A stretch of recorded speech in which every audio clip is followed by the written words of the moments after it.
कलयुग वो महाभारत है जहाँ अपने ही लोगों द्वारा धोखा मिलता है, छल मिलता है, कपट होता है।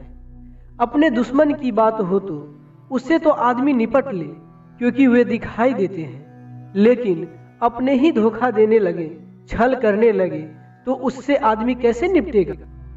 क्योंकि धोखा तो अपने ही लोग देते हैं। दुश्मन आपको धोखा नहीं दे सकता क्योंकि आप उस पर कभी विश्वास ही नहीं करोगे।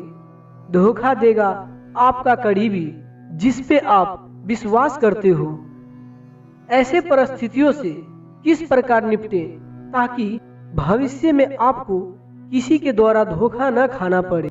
किसी को प्यार में धोखा मिलता है, किसी के दोस्त ने धन उधार ले लिया हो, उसने वापस नहीं किया और हमें फिर से धोखा मिला। और इस प्रकार की इंसान अनेकों प्रकार के धोखों में घिरा रहता है, दबा रहता है। उसका मन इतने धोखे खाकर किसी पर विश्वास नहीं कर पाता है और उसका मन हमेशा दबा हुआ रहता है, स्वतंत्र नहीं हो पाता है, आजाद नहीं हो पाता है। वह किसी पर विश्वास ही नहीं कर पाता है। और जब आदमी के मन में से विश्वास खत्म हो जाता है तो यकीन मानिए उसका सबसे बड़ा नुकसान उस आदमी को स्वयं होता है, क्योंकि वे खुद पर भी यकीन नहीं कर पाता है, विश्वास नहीं कर पाएगा। उसके खुद के बुद्धि पर, खुद के विवेक पर विश्वास नहीं होगा। उसने ऐसे लोगों पर विश्वास किया जिन्होंने उसे धोखा दिया और ये शक उसे अपने ऊपर होगा, अपने बुद्धि के ऊपर होगा। वे अपने आप को दोष देगा कि मैंने क्यों किसी पर विश्वास कर लिया, मैंने क्यों किसी को इतना धन उधार दे दिया, या मैंने क्यों किसी से इतना ज्यादा प्यार किया।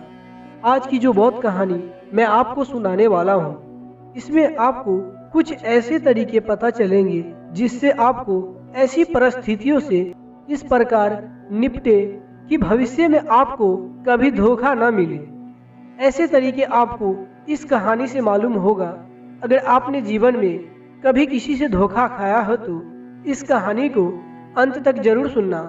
एक बार एक युवा लड़का एक बौद्ध भिक्षु के पास पहुंचा और उसने बौद्ध भिक्षु से एक ऐसा सवाल किया जिसे सुनकर वहां बैठे सारे शिष्य सोच में पड़ गए।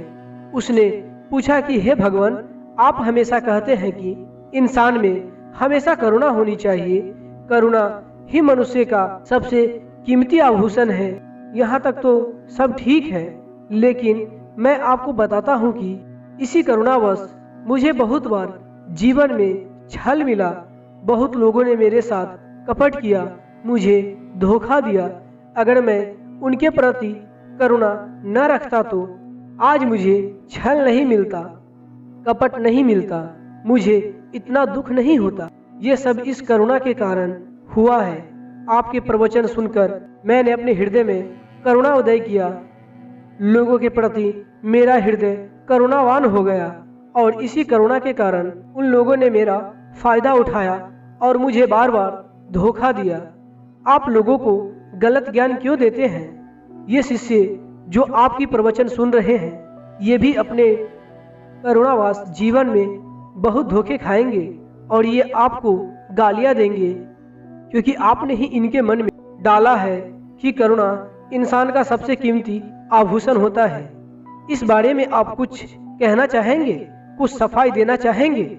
इस प्रकार उस युवक लड़के ने उस बौद्ध भिक्षु को तर्क वितर्क करने के लिए ललकारा। बौद्ध भिक्षु ने मुस्कुराते हुए कहा कि हे बंदे, करुणा का मतलब वे नहीं होता है जो तुम समझ रहे हो। करुणा को हम अक्सर अपनी भावना से जोड़ लेते हैं। हम अपनी भावनाओं में बहकर कोई गलत कदम उठा लेते हैं और उसका इल्जाम करुणा के ऊपर लगा देते हैं, क्योंकि हमारी हिम्मत नहीं है कि हम खुद को उसके लिए दोषी करार सके। हम ये मान सके कि जो छल, जो कपट हमारे साथ हुआ है वे हमारी नासमझी के कारण हुआ है, न कि करुणा के कारण। भावनती में बहकर जिंदगी भर छल सहते रहते हैं और इल्जाम किसी और पे लगाते रहते हैं। जिस प्रकार से तुम करुणा को समझ रहे हो, वे करुणा तो एक आदमी को अपना बना देगी, वे तो उसे कोई कदम उठाने ही नहीं देगी। युद्ध में लड़ने के लिए तुम अपनी करुणा के सहारा लेकर बैठे नहीं रह सकते हो। तुम्हें परिस्थिति के हिसाब से काम करना होगा। अगर युद्ध हो रहा है तो तुम्हें हथियार चलाना ही होगा। तुम यह कहकर पीछे नहीं हट सकते हो कि मेरा हृदय करुणावान है, मैं किसी पे हथियार नहीं उठा सकता। याद रखना, ये एक कायर की निशानी होती है।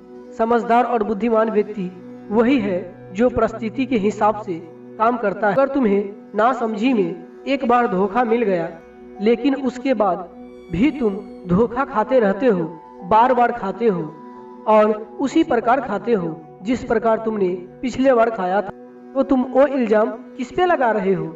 ये सिर्फ तुम्हारी नासमझी के कारण होता है, करुणा के कारण नहीं होता है।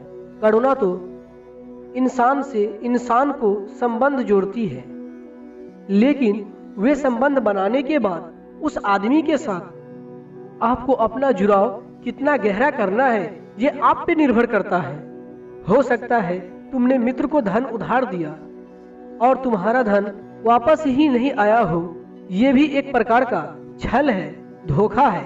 लेकिन धन उधार देने से पहले क्या तुमने ये भली भांति देख लिया था कि तुम्हारा मित्र वे धन वापस करने का सामर्थ्य भी रखता है कि नहीं? क्या वो कोई काम करता है या नहीं, कहीं से कमाता है या फिर यूं ही खाली बैठा रहता है? अगर वे खाली बैठा रहता है और फिर भी तुम उसे धन उधार देते हो, तो तुम ये भी सोचो कि वे वापस कैसे करेगा। उसके पास तो कोई भी आय नहीं है, कोई भी कमाई का साधन नहीं है। और यही दूसरी तरफ तुम कहीं ऐसे मित्र को धन उधार देते हो जो कमाता है, जिसकी कमाई है तुम्हें पता है कि उसके पास कल कमाई आएगा तो वह मेरा धन वापस कर देगा। ऐसी परिस्थिति में तुम्हें बहुत कम छल मिलेगा, बहुत कम धोखा मिलेगा। छल या धोखा बहुत प्रकार के होते हैं। मान लीजिए किसी पिता ने अपने बच्चे को बाहर पढ़ाई करने के लिए भेजा और वे वहाँ पे पढ़ाई नहीं कर रहा बल्कि अय्याशी कर रहा है, तो क्या ये एक प्रकार का धोखा नहीं है, छल नहीं है? क्या वह बच्चा अपने पिता के प्रति धोखा नहीं कर रहा है? और अगर ऐसी परिस्थिति में पिता को पता चल जाए कि मेरा बेटा मुझे धोखा दे रहा है, तो वे किस प्रकार इस परिस्थिति को संभालेंगे? सोचने की बात है। अक्सर ऐसी परिस्थिति में माता पिता गुस्से में आकर अपने बेटे को डांट देते हैं और इस कारण से उन दोनों में दूरियां बन जाती है। अब बेटा अपने पिता को कभी सच नहीं बताएगा, इसलिए ऐसी परिस्थिति से कैसे निपटना है, यहाँ पर आपकी बुद्धिमानी काम आएगी। आप उसकी डांटने की वजह प्यार से समझा सकते हैं, प्यार से उसे रास्ता दिखा सकते हैं कि कितनी मेहनत से कमाई जाती है और तुम कितनी आसानी से खर्च कर रहे हो। इस बात का उसे एहसास कराया जा सकता है। बिना गुस्से में आए वे फिर भी नहीं समझ रहा, अपनी जिंदगी में नहीं संभल रहा, फिर बार बार धोखा कब तक खाओगे? तो फिर कोई ना कोई कदम उठाना ही पड़ेगा जिससे हमें बार बार धोखा न खाना पड़े। कहते हैं कि कारावास में अपराधी को सुधरने के लिए रखा जाता है, लेकिन माता पिता अक्सर अपने बच्चे के सारे अपराध सुधारने के लिए सारे अपराध छुपा लेते हैं और बाद में कहते हैं कि बेटे ने हमें धोखा दे दिया। असल में ये माता पिता का प्यार होता है जो उस बेटे के गुनाहों पे पर्दा डाल देता है। अगर आपको सच में अपने बच्चे को भला करना है तो उसके गुनाहों पे पर्दा कभी मत डालो। एक बार समझाओ, 2 बार समझाओ, लेकिन अगर नहीं समझ रहा तो कोई ना कोई रास्ता निकालो ताकि आपको पछताना न पड़े और वे सुधर भी जाए, चाहे फिर दंड का ही सहारा क्यों न लेना पड़े। याद रखना, क्रोध करना हमेशा गलत नहीं होता, युद्ध करना हमेशा गलत नहीं होता। न्याय के लिए, भलाई के लिए जब कोई और रास्ता काम नहीं आता तो आखिर में आदमी को हथियार उठाना पड़ता है, युद्ध करना ही पड़ता है। और इसका सबसे बड़ा उदाहरण है महाभारत। श्री कृष्ण ने सिर्फ युद्ध में हिस्सा ही नहीं लिए बल्कि उस युद्ध को जिताया भी। अक्सर बहुत से लोगों को प्यार में धोखा मिलता है, ये सबसे बड़ा कांटा है। कलयुग में हर इंसान प्यार में धोखा खाकर बैठा है। वो सवाल ये है कि प्यार में धोखा क्यों मिलते हैं? क्या इन धोखे से बचा जा सकता है? तो इसका जवाब है, हमें अपना महत्व समझना होगा। जब जब हम अपने से ज्यादा महत्व किसी दूसरे को दे देते हैं, तब तब हमें धोखा मिलता रहेगा।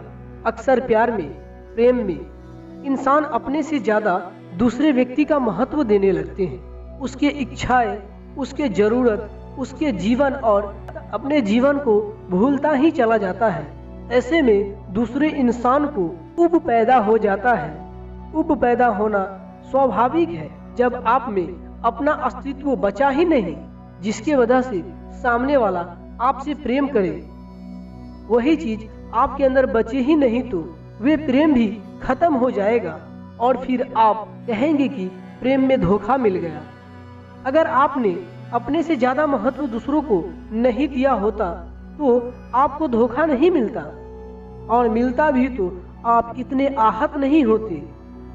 कितने लोग प्रेम में धोखा खाने के बाद आत्महत्या ही कर लेते हैं, क्योंकि उन्हें जीवन में वही इंसान उसके लिए सबसे महत्वपूर्ण था। क्या उसके माता पिता, भाई बंधु, दोस्त उसके लिए महत्वपूर्ण नहीं था? क्या उसके लिए उसे जीना नहीं चाहिए था? सिर्फ उस इंसान के लिए मर जाना, बाकी सब लोगों को अनदेखा करके, ये कहाँ का समझदारी है? ये कहाँ की बुद्धिमानी? आप मत समझिए अपने माता पिता, अपने भाई बंधु, अपने दोस्त, लेकिन आप अपने आप को तो महत्वपूर्ण समझिए। आपने तो अपना महत्व ही खो दिया। आपने तो अपना महत्व भी कुछ नहीं रखा। बहुत धोखे मिले ये दिल तुझको, अब तो अपने कदर करना सीख जा। आखिर में बात समझने की होती है कि दिया हुआ दान कभी भी लेने के चेष्टा से नहीं किया जाता है। याद रखना, आपने किसी गरीब की मदद कर दी जो धन धान्य संपन्न नहीं है, उसके पास कोई ऐसा साधन नहीं है जो आपका पूंजी वापस कर सके, तो उसे दान ही समझना चाहिए। अगर आपका मन लगातार धोखे खाता रहेगा तो आपका मन परेशान हो जाएगा, उसका बचपना खत्म हो जाएगा, वे किसी पर विश्वास ही नहीं कर पाएगा और उसका विश्वास परमात्मा पर से भी उठता चला जाएगा। इसलिए स्वार्थी बनो। स्वार्थी का मतलब होता है स्वयं का अर्थ समझना। स्वयं की अर्थ समझने की कोशिश करो। चाहे लोग आपको स्वार्थी कहे, उससे कोई प्रयोजन नहीं है। आपको बस ये देखना है कि आपका मन किसी धोखे में, किसी फरेब में न पड़ जाए। आप अपनी आंखें खोल कर देखिए, होश में जियो, परिस्थितियों को ठीक प्रकार देखो, उसको समझो और उस प्रकार से ही क्रिया करो, ताकि आपको कोई भी छल ना मिले। अगर मिले भी तो आपके लिए एक सीख बन जाए। भावनाओं में बहकर एक ही इंसान से बार बार धोखा कभी मत खाना। जिस प्रकार सांप का स्वभाव होता है, उसी प्रकार धोखेबाज इंसान का भी स्वभाव होता है। वे अपना स्वभाव नहीं छोड़ सकता, जिस प्रकार सांप अपना स्वभाव नहीं छोड़ सकता। अक्सर हम दूसरे के बातों में आकर उसकी भावनाओं में बहकर फिर से उस पर विश्वास कर लेते हैं, उस पर भरोसा कर लेते हैं और हमें बार बार उसी इंसान से धोखा मिलता रहता है। इंसान तो ऐसे ही लगता है कि हम अपने आप को खुद चोट पहुंचाना चाहते हैं, और असल में हमारे अवचेतन मन में कुछ ऐसी सूचनाएं भरी हुई है जिसमें हम खुद को चोट पहुंचाना चाहते हैं। ये बात सुनने में बहुत ही अजीब लगती होगी, लेकिन यही सत्य है।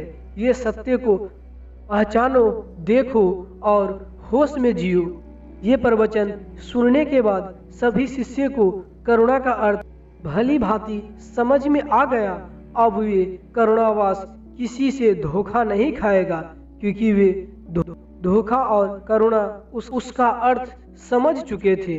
और मैं आशा करता हूँ कि आप भी ये बात भली भांति समझ गए होंगे। तो आपको ये वीडियो कैसा लगा हमें कमेंट में जरूर बताएं। धन्यवाद।